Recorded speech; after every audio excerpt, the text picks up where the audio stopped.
بسم الله الرحمن الرحيم. السلام عليكم ورحمة الله وبركاته. وأحمد محمد أحمد تيكتور بانا كسر هذا برنامج كيني إن شاء الله. برنامج كيني ما أنتو خوهد لي دونا عذرك كوليرها أما شون بيوتك خوف والبسيدوية خانبة.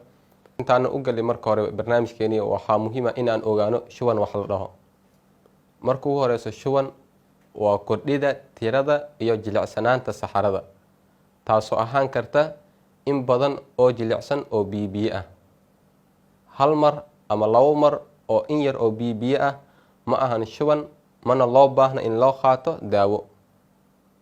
intaas hadaa ugu baxno maxay tahay marka khatarta ugu weyn ee shubanka? khatarta ugu weyn ee shubanka waa dheecaan bax ama fuuq bax taasoo sababi karto dhimasho.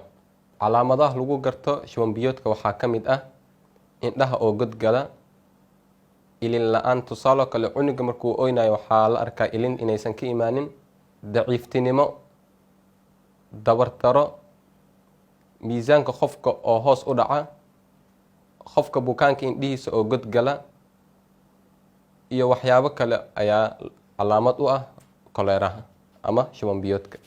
faafitaanka cudurka koleeraha waxaa ka qayb qaata nadaafad xumo, gacmaha oo aan la iska dhaqin cuntada ka hor, iyo qaadashada cuntooyinka aan nadiifka ahayn ama cuntooyinka wasakhaysan.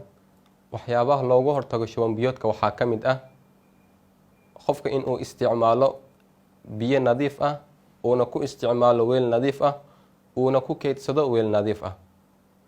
sidoo kale waxyaabaha loogu hortagi karo waxaa ka mid ah in nadaafada lagu dadaalo oo gacmaha musqusha ama suulida markuu qofka intuusan gelin inuu iska dhaqo, markuu kasoo baxay sidoo kale inuu iskaga dhaqo saabuun jeermis dila ama oomo wax walbo jeermis dili kara.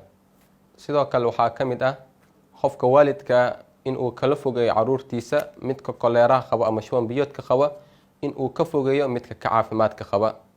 sidoo kale dhalinyarta waxaa buraarujin aada u weyn ah inay iska ilaaliyaan cuntooyinka lagu gado banaanka oo aanan daboolneyn, sababtoo cuntooyinkaas wax walba ayaa ku dhici karta wayna sababi kartaa shuban biyoodka ama shubanka. intaas ayaa kusoo gabagabaynaynaa barnaamijkeeni. waa ku mahadsantihiin daawashada.